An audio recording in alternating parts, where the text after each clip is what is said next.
فأنا ناصح لإخواني بالصدع بالحق تبيض وجوههم. السكوت في مسألة الحزبية يضرها، فاصدع بما تؤمر وأعرض عن المشركين. سلامي على دماج ورجالها والشيخ يحيى ودار العلم يا سعد بانيها. بسم الله الرحمن الرحيم. الحمد لله والصلاة والسلام على رسول الله وعلى آله وصحبه ومن والاه.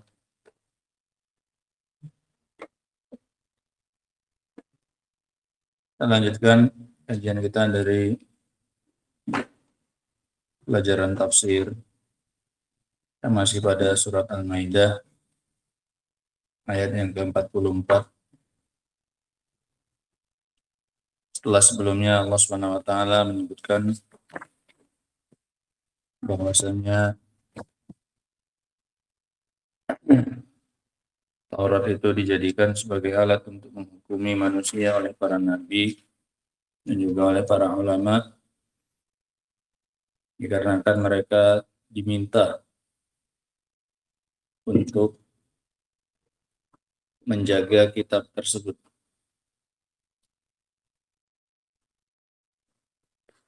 Kemudian Allah nyatakan bahwasanya tidak sepantasnya bagi orang-orang yang memiliki ilmu untuk mereka itu takut kepada manusia dengan mengabulkan apa yang mereka minta berupa ayat-ayat Allah Subhanahu wa taala, baik yang diminta untuk ditampilkan, atau ketika mereka meminta sebagian ayat itu untuk tidak ditampilkan karena tidak cocok dengan hawa nafsu mereka. Dan hendaknya mereka para ulama tersebut itu takut hanya kepada Allah Subhanahu wa taala. Wakhshawni. Hendaknya mereka itu, dan takutlah kalian hanya kepadaku. Kemudian Allah Subhanahu wa taala juga membebankan kepada mereka agar mereka tidak menjual ayat-ayat Allah Subhanahu wa taala dengan harga yang murah. Dan harga yang murah itu adalah dunia dan seisinya.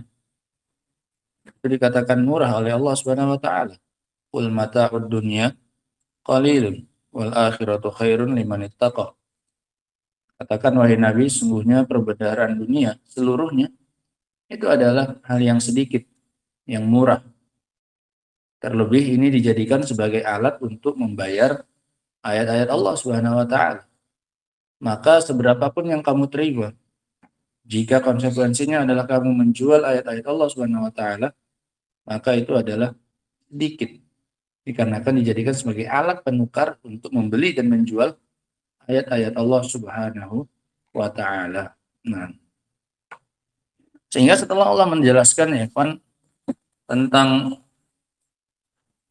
tugas orang-orang yang punya ilmu tersebut, kata beliau Asy-Syaikh Abdurrahman bin Nasir As-Sa'di rahimahullah, wa hadhil afat, dan penyakit-penyakit ini, penyakit orang yang berilmu, yaitu takut kepada manusia, tidak takut kepada Allah, serta menjual ayat-ayat Allah dengan harga yang murah. Berapa harga yang murah? Dunia dan seisinya. 3 penyakit ini, kata beliau, idza salima min hal alim, jika selamat darinya seorang yang berilmu. Jika orang yang berilmu selamat dari ketiganya, cuci muka telah, baru dimulai kan. Cuci muka. Kum.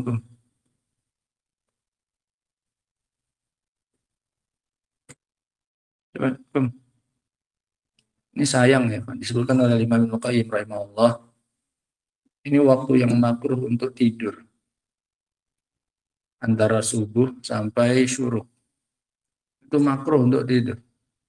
Kemudian beliau bawakan dalil-dalil tentang keutamaan waktu ini.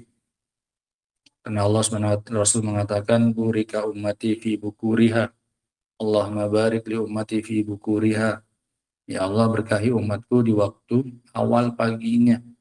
Nah, awal pagi ya ini selesai sholat subuh dari terbit fajar sampai terutama terbitnya matahari. Ini waktu-waktu yang afdal. Bahkan sholat duha yang dilakukan di waktu ini, yang disambung dengan zikir setelah sholat subuh, itu dinilai oleh Nabi SAW senilai dengan apa ini? Haji dan umrah. Bahkan tidak kurang pahalanya, tamah, kata Rasul. Sampai 3 kali diulang. Sempurna. Nah, padahal waktunya sholat duha itu ya panjang sampai zuhur, ya kan? Nah, tapi karena dilakukan di waktu yang tepat, pahalanya jadi apa ini? Berlipat. Yang sudah kita pelajari kemarin, salah satu faktor yang mempengaruhi banyak sedikitnya pahalanya adalah masalah apa ini? Waktu. Ini waktu-waktu kalau bagi seorang muslim, seorang mukmin ini prime time. Ini waktu utama. Kalau di dunia iklan itu, ini ba'dal isya. Nah, ba'dal isya kamu masang iklan di sana, di TV atau di mana, itu paling mahal. Kenapa? Itu jam utama. Yang nonton paling banyak di situ. Karena orang nggak kerja, ya kan? Kebanyakan orang kerja pagi sampai apa ini? Sampai sore. Jadi mereka pasang tarif di situ. Kalau iklanmu mau ditayangkan jam segitu, itu apa ini? Mahal. Film-film yang diputar jam segitu pun yang bagus-bagus. Nah, ini dari sisi keduniaan ini untuk mendapatkan untung apa ini? Dunia. Lah kita jangan mau kalah. Bagi kita yang seperti ini keadaannya, yang belajar mencari ilmu, ini waktu yang apa ini? Yang utamanya dari subuh sampai apa? Setidaknya sampai terbit apa ini? Terbit fajar sajalah. Sehingga amat rugi kalau seandainya dipakai untuk apa ini? Untuk tidur. Watah orang tua kita terlambat bangun jam segini aja udah pun habis rezekimu dipatok apa ini? Atau ayam, enggak ada, ayam mana bisa matok rezekimu, masing-masing punya apa ini? Rezeki. Tapi saking begitulah mereka memuliakan waktu apa ini? Pagi ini gitu. Nah, padahal meskipun masih pagi saja pun orang sudah bilangnya bangunnya apa ini? Kesiangan, nggak harus nunggu bangunnya jam 1, jam 12 baru dibilang bangun apa ini? Kesiangan, ya kan? Nah, sehingga ini ya kan, dijaga waktunya ini. Kecuali bagi yang ada uzurnya sakit ataupun yang lain-lainnya, itu urusan apa ini? Urusan belakangan. Nah, sampai-sampai perawi hadis tadi, Allahumma barik li ummati fi bukuriha. Itu jadi orang yang kaya gara-gara dia ngirimkan dagangannya di waktu apa? Di waktu pagi.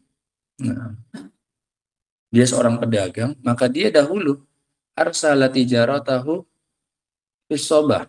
Dia dulu mengirim dagangannya untuk dijualkan orang segala macamnya, dia sebar barangnya itu di pagi hari. Fa'asra wa kasura malu. Maka dia pun jadi kaya dan banyak apanya? Hartanya.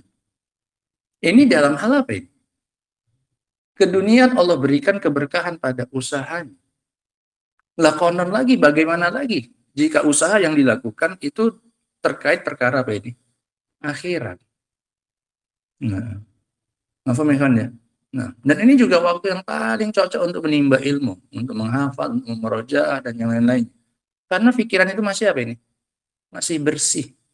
Belum banyak pikiran hari ini. Yang kemarin-kemarin udah selesai tadi malam. Tidur panjang, tadi pagi sahur, badannya juga sudah apa ini? Istirahat. Ini masih kalau baterai itu, kalau HP itu baru dicas. Masih 100%. Lah kok malah udah HP ini? Jam segini udah ngedrop baterainya. Nah, kalau jam segini sudah ngedrop, bisa dibayangkan sendiri bagaimana apa ini? Melewati harinya. Nah iya kan, tidak ada waktu yang paling tepat untuk istirahat dan cara yang paling tepat untuk istirahat kecuali apa ini? Tidur. Iya kan? Itu waktu dan cara istirahat yang paling tepat. Sampai-sampai orang yang perlu dirawat khusus itu sampai dikenal dengan istilah medisnya itu bed rest. Istirahat apa ini? yang nggak lepas dari tempat tidur. Karena itu memang istirahat yang paling apa ini? Afdal. Nah sekarang ini awal bangun. Nah, apa misalnya? Nah, kata beliau, hadhil afat idza salima minhal alim. Penyakit-penyakit ini jika selamat darinya orang yang berilmu, fahuwa min taufiqihi wa sa'adatihi. Maka ini adalah tanda dia dapat taufik dan tanda dia dapat keberuntungan. Ini tanda keberhasilannya. Ini alim yang beruntung. Nah, al-alim as-sa'id yang mendapatkan sa'adah. Nah, karena dia selamat dari 3 penyakit besar ini. Bi an yakuna hammuhu al-ijtihada fil ilmi wat ta'lim. Kapan jadi katakan berhasil, sukses? Ketika cita-citanya hanya bersungguh-sungguh dalam ilmu dan mengajarkan ilmu. Ini satu. Ini tolak ukur standar suksesnya orang yang berilmu. Ayyakuna hammuhu al-ijtihad fil ilmi wat ta'lim. Cita-citanya yang tertinggi adalah al-ijtihad, bersungguh-sungguh dalam ilmu dan ta'lim. Ini satu, dikasih faedah oleh beliau. Kalau kita melihat tolak ukur orang yang belajar itu sukses atau tidak sukses, dilihat hamnya, cita-citanya, hal yang paling penting bagi dia itu apa. Ini satu. Wa ya'lamu annallaha qad istahfazahu bima auda'ahu minal ilmi. Yang kedua, dia sadar bahwasanya Allah Subhanahu wa taala telah meminta dia untuk menjaga apa yang telah Allah titipkan kepadanya minal ilmi, berupa ilmu. Ini yang kedua tolak ukurnya. Dia senantiasa sadar bahwasanya dia dituntut oleh Allah untuk menjaga apa yang Allah titipkan pada dirinya berupa apa ini? Berupa ilmu. Dia akan jaga amanah dari Allah Subhanahu wa taala tersebut. Wastashhadahu alaih, dan dia merasa dia telah dijadikan sebagai saksi oleh Allah Subhanahu wa taala akan ilmu tersebut yang telah Allah sampaikan tersebut. Diminta dia untuk jadi apa tadi? Jadi saksi. Wa an yakuna khaifan min rabbih. Yang keempat, dia punya rasa takut kepada Rabb-nya. Innama yakhshallaha min ibadihil ulama. Orang yang takut kepada Allah Subhanahu wa taala hanyalah para ulama. Ini sifat berikutnya dirinya itu adalah ayyakuna khaifan min rabbih. Punya rasa takut kepada Rabb-nya azza wajalla. Wala yamna'uhu. Sifat berikutnya khaufun nasi wa khasyatuhum minal qiyami bima huwa lazimun lah. Rasa takutnya kepada manusia tidak menghalanginya untuk melaksanakan kewajibannya. Mau tidak mau dia menjelaskan yang batil, dia jelaskan. Mau tidak mau dia mengatakan ini wajib untuk dilakukan, dia katakan. Ketakutannya kepada manusia tidak menghalangi dia untuk tidak menjalankan kewajibannya. Al-qiyam bima huwa lazimun lah. Menjalankan apa yang wajib bagi dia. Wa an la yutsirah ad-dunya 'alad din. Sifat yang keenam, dia tidak mendahulukan dunia daripada agama. Ini tadi yang disebutkan oleh Allah, wala tashtaru bi ayati samanan qalila. Jangan jual ayat-ayatku dengan harga yang murah. Dia tidak mendahulukan dunia daripada agamanya. Sehingga ini semuanya adalah kriteria tanda-tanda sa'adatul alim. Tanda-tanda kesuksesan, keberhasilan orang yang punya ilmu. Maka sebaliknya, lawan dari sifat-sifat itu adalah tanda kerusakan orang yang berilmu. Tanda kegagalan orang yang berilmu, orang yang belajar. Kata beliau, kama anna alamata syaqawatil alim, sebagaimana tanda kegagalan orang yang berilmu, ayyakuna mukhalladan lil batalah. Bahwasanya dia mengharapkan untuk kekal di dunia. Dia ingin dikekalkan di dunia. ingin mengharapkan dapat banyak dari bagian dunia. Ghairu qa'imin bima umira bih. Dia tidak menjalankan apa yang dia diperintahkan untuknya. Wala mubalin bimastuhfiza alaihi. Dan dia tidak peduli dengan apa yang diminta baginya untuk menjaganya. Waqad ahmalahu wa adha'ah. Dia sia-siakan dan dia telantarkan ilmu tersebut. Waqad ba'ad dina bid-dunya. Dia jual agamanya dengan dunia. Qadir tasya fi ahkamihi. Dia terima riswah, suap dalam hukum-hukumnya. Ketika ingin menghukumi, ingin memberikan jawaban, memberi fatwa, menerima apa? Suap.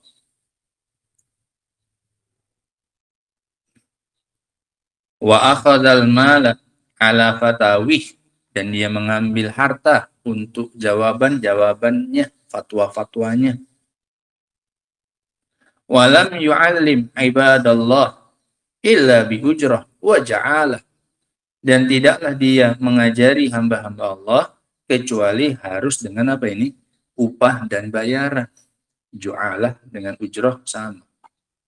Nggak mau ngajar kalau nggak dibayar. Ini tanda apa ini?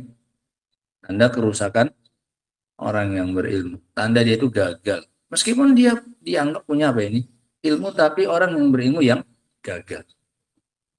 Yang syaqi. Fahada qad manallahu alaihi biminnatin azimah. Kafarah. Orang ini sudah diberi karunia oleh Allah Subhanahu wa taala dengan karunia yang agung berupa ilmu. Wa kafarah. Tapi dia apa ini? Mengkufurinya.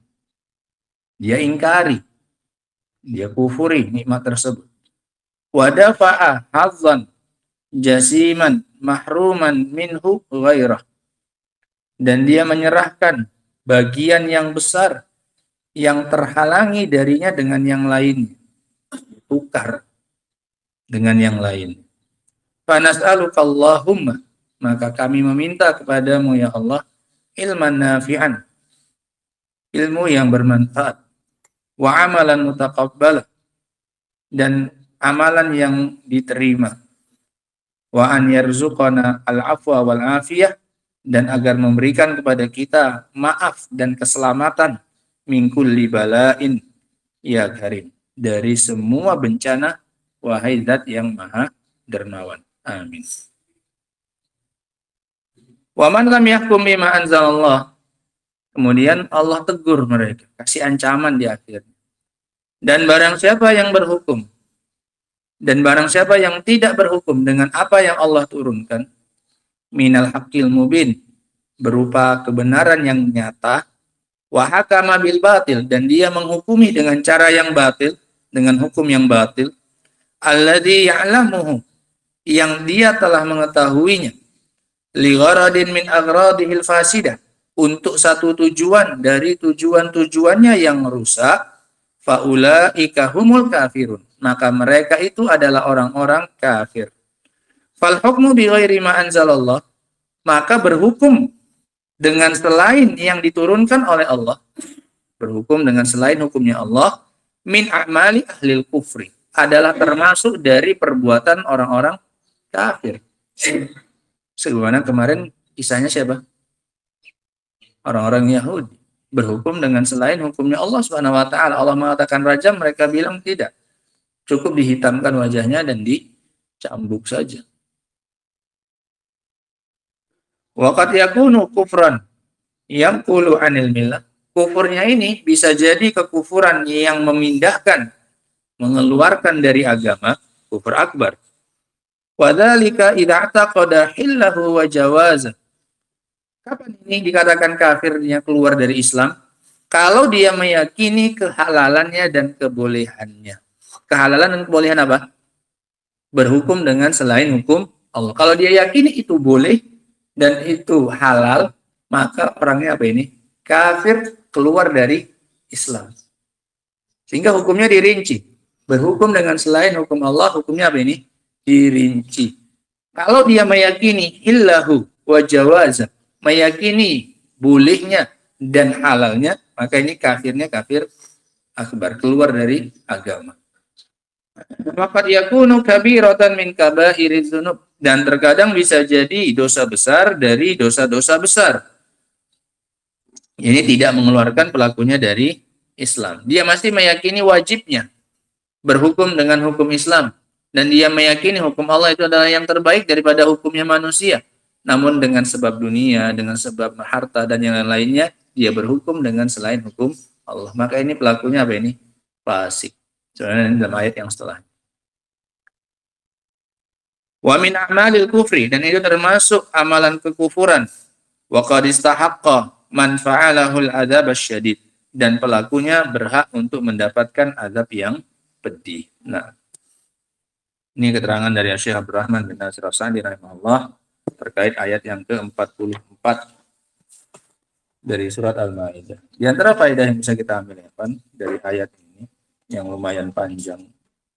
Yang pertama adalah isbatul ululillahi azza wajalla, penetapan sifat ketinggian bagi Allah Subhanahu wa taala. Penetapan sifat ketinggian bagi Allah Subhanahu wa taala. Allah itu tinggi, disifati dengan ketinggian. Karena Allah mengatakan di awalnya inna anzalnat Taurah. Sesungguhnya kami telah menurunkan Taurat. Berarti kaminya di mana? Di atas. Kami menurunkan berarti kaminya di atas. Faedah yang berikutnya, anna Taurah munazzalatun min indillahi ta'ala. Taurat itu adalah salah satu kitab yang diturunkan oleh Allah Azza wa Jalla. Taurat adalah salah satu kitab yang pernah diturunkan oleh Allah Subhanahu wa taala, sehingga wajib diimani. Dan ini termasuk beriman dengan kitab. Meyakini Allah pernah menurunkan kitab yang namanya Taurat. Ini termasuk rukun iman. Mengimani bahwasanya ada kitab yang pernah Allah turunkan namanya Taurat. Faedah yang berikutnya, pengagungan Allah terhadap kitab Taurat. Pengagungan dan pujian Allah terhadap kitab Taurat. Allah katakan kami telah menurunkan. Bahkan Allah pakai kami bahasanya. Kemudian Allah jelaskan fiha hudan wa nur. Di dalamnya terdapat petunjuk dan cahaya. Dan pujian Allah kepada Taurat lebih besar daripada pujian Allah kepada Injil. Pujian Allah ini kepada Taurat lebih besar, lebih agung daripada pujian Allah kepada kitab Injil. Sebagaimana yang disebutkan juga oleh Syekhul Islam Ibnu Taimiyah rahimahullahu taala. Nanti yang setelahnya, di antara sisi yang menguatkan pengagungan terhadap Taurat daripada Injil, di sini orang yang tidak berhukum dengan hukum Allah, ketika Allah menyebutkan tentang apa ini? Taurat. Pelaku yang tidak menghukumi dengan hukumnya, dihukumi Allah diakhirnya dengan hukum apa ini? Kafir. Sementara nanti di ayat yang setelahnya, nah, Allah Subhanahu wa taala menghukumi orang-orang yang tidak berhukum dengan Injil itu dengan apa? Fasik, Pak. Faulaika humul fasikun.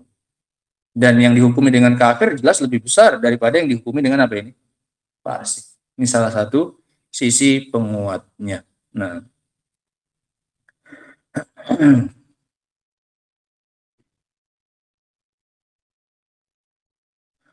faedah yang berikutnya, oleh karena itu dikatakan oleh Syekhul Islam Ibnu Taimiyah, bahwa subhanahu ma ikbarihi binzalil kitabain.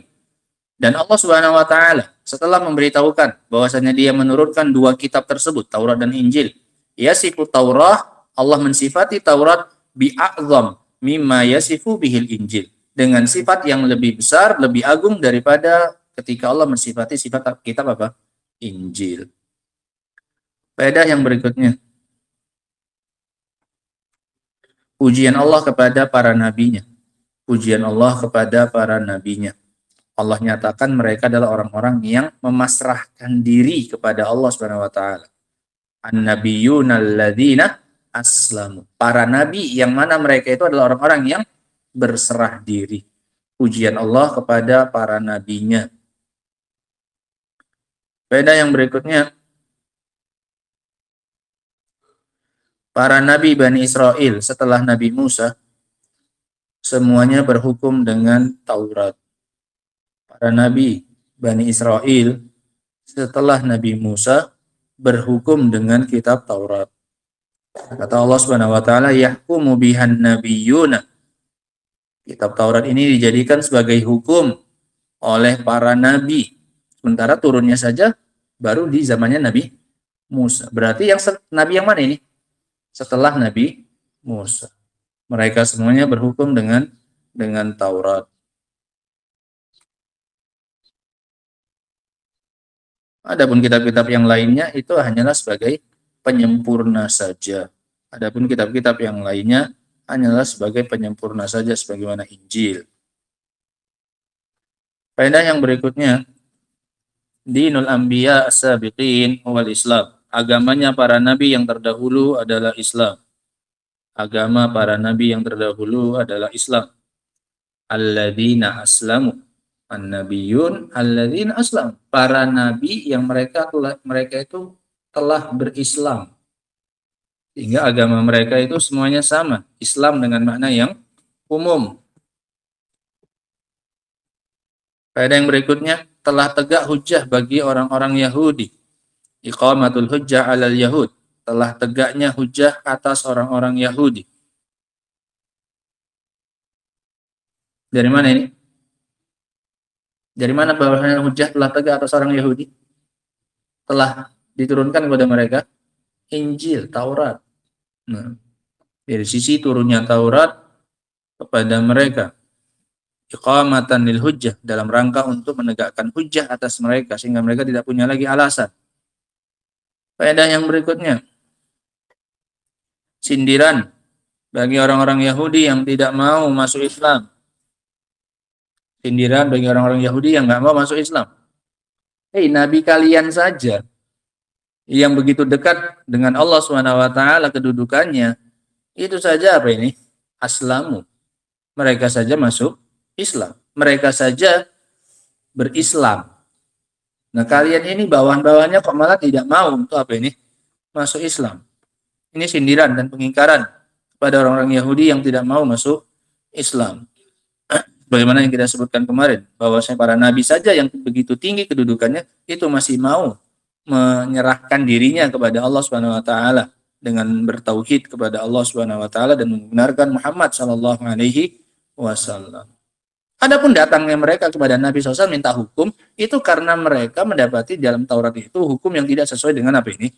Hawa nafsu mereka. Mereka ingin, mana tahu kalau dari Muhammad ini ada hukum yang lain, itu saja. Bukan karena mereka beriman dengan Muhammad sallallahu alaihi wasallam. Faedah yang berikutnya, Allah Subhanahu wa taala meminta ulama Yahudi untuk menjaga kitab Taurat mereka. Allah meminta para ulama Yahudi untuk menjaga kitab Taurat mereka. Mereka yang dibebankan untuk menjaganya. Allah tidak menjamin penjagaannya. Ini amanah dari Allah Subhanahu wa taala. Sekaligus kepada orang-orang yang punya ilmu, yang dititipi oleh Allah Subhanahu wa taala berupa ilmu, maka wajib baginya untuk menjaganya. Ustuhfidha. Setiap dari orang yang punya ilmu diminta untuk menjaganya, hifz, menjaganya. Dan yang disebutkan oleh Syekh Abdurrahman bin Nasir As-Sa'di rahimahullahu taala. Faedah yang berikutnya, idhamu manzilatil ulama, tingginya kedudukan para ulama. Tingginya kedudukan para ulama. Warabbaniyuna wal ahbar. Ini dua jenis ulama ini. Dua-duanya ulama. Dijadikan oleh Allah Subhanahu wa taala dalam ayat ini sebagai penerus para nabi dalam berhukum dengan Taurat. Yang berhukum dengan Taurat siapa? Para nabi, kemudian rabbaniyun dan juga al-ahbar. Rabbaniyun ilmunya lebih tinggi daripada ahbar. Tapi semuanya berilmu, orang berilmu. Menunjukkan para ulama punya kedudukan yang tinggi sebagai penerusnya para nabi ketika menghukumi manusia. Nah, dan ini sama sebagaimana yang dinyatakan oleh Nabi SAW, al-ulama warasatul anbiya. Para ulama itu adalah pewarisnya para nabi yang meneruskan tongkat estafetnya mereka. Faedah yang berikutnya, an-nahyu wal tahdhir min khasyatin nas wal khauf minhum.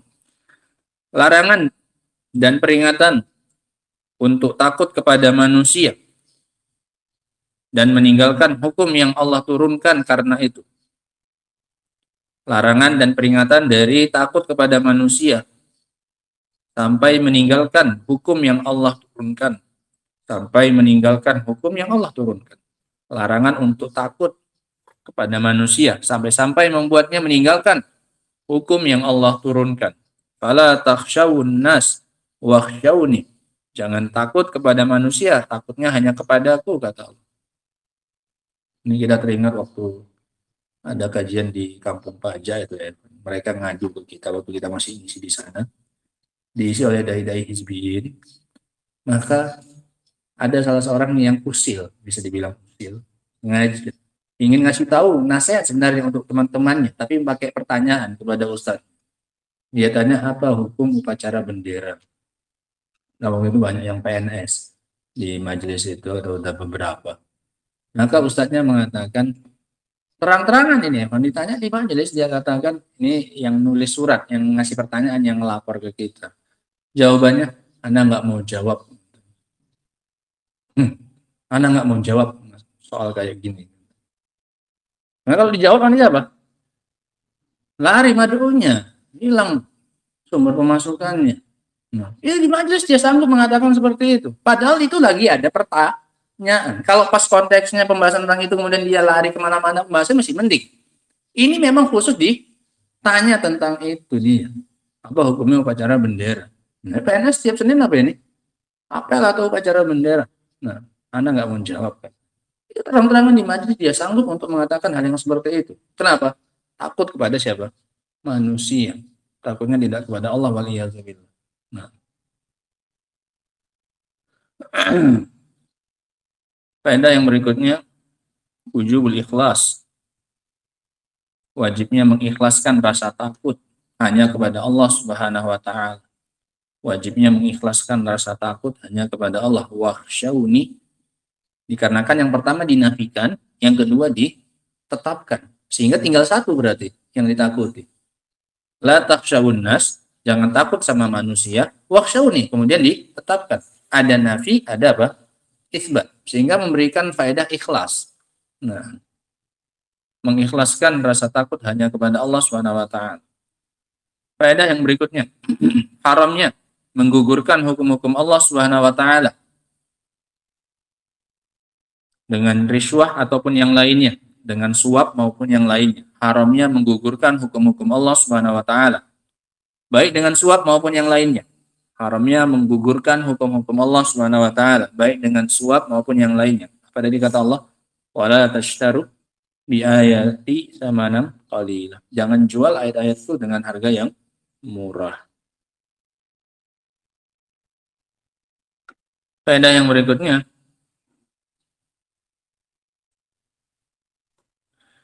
faktor terbesar yang membuat para penguasa berhukum dengan selain hukum Allah adalah dua perkara. Faktor terbesar yang menjadikan para penguasa berhukum dengan selain hukum Allah, dua perkara. Disebutkan oleh Allah dalam ayat tadi. Yang pertama apa? Khasyatun nas. Yang pertama takut dari manusia. Takut dia nggak diangkat jadi pemimpin. Kenapa? Dia berhukum dengan hukum Allah Subhanahu wa taala. Kalau sekarang ada yang janji, ini sebentar lagi pemilu, kampanye dia, saya nanti kalau terpilih saya akan menerapkan hukum Allah Subhanahu wa taala. Terpilih enggak itu? Pasti enggak akan. Yang mau mencalonkan dia pun enggak, karena ada partai yang mau mencalonkan dia, ya kan? Kenapa? Enggak menarik, enggak menjual apa yang dia tawarkan soalnya. Takut dengan manusia, enggak akan menyoblos dia, memilih dia. Ini yang pertama. Yang kedua apa? Hubbud dunia, cinta apa? Dunia. Enggak dapat dunia dia. Kalau dia jalankan, terapkan hukum Allah Subhanahu wa taala, maka dia akan kehilangan dunianya. Nah, wala tashtaru bi ayati samanan qalila. Nah, kalau dia jualan itu dia nggak laku. Nah, nggak dapat keuntungan. Nah, ini sehingga ini dua sebab utama orang atau penguasa tidak mau berhukum dengan hukumnya Allah Subhanahu wa taala. Yang pertama karena takut manusia, takut ditinggal oleh pendukungnya. Yang kedua, takut kehilangan apanya? Dunianya. Nah, faedah yang berikutnya,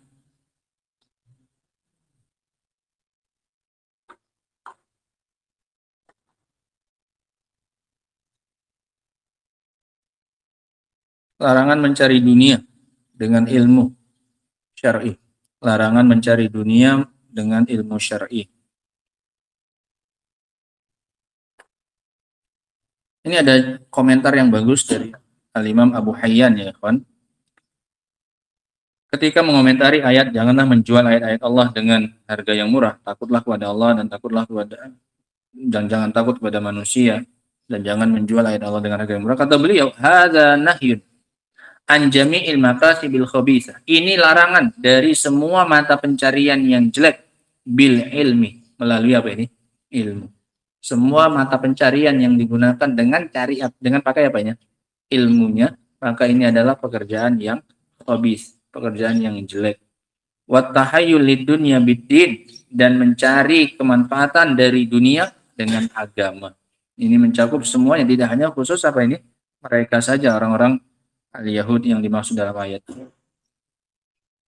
Faedah yang berikutnya, ujubul hukmi bima anzalallah, kewajiban untuk berhukum dengan apa yang Allah turunkan. Kewajiban untuk berhukum dengan apa yang Allah turunkan, dan kufurnya yang tidak berhukum dengannya. Dan kufurnya yang tidak berhukum dengannya. Kewajiban untuk berhukum dengan apa yang Allah turunkan, dan kufurnya orang yang tidak berhukum dengannya. Kufurannya tadi dirinci dengan dua jenis apa ini? Kekufuran. Bisa jadi kufur akbar, bisa jadi kufur asghar. Kufur akbar kapan? Dari kata Syekh Abdul Rahman, jika dia meyakini illahu wa jawaz, halalnya dan bolehnya berhukum dengan hukum selain Allah, dan kalau tidak meyakininya, maka pelakunya apa ini? Terjatuh dalam kabirah min kabair, dari dosa-dosa besar.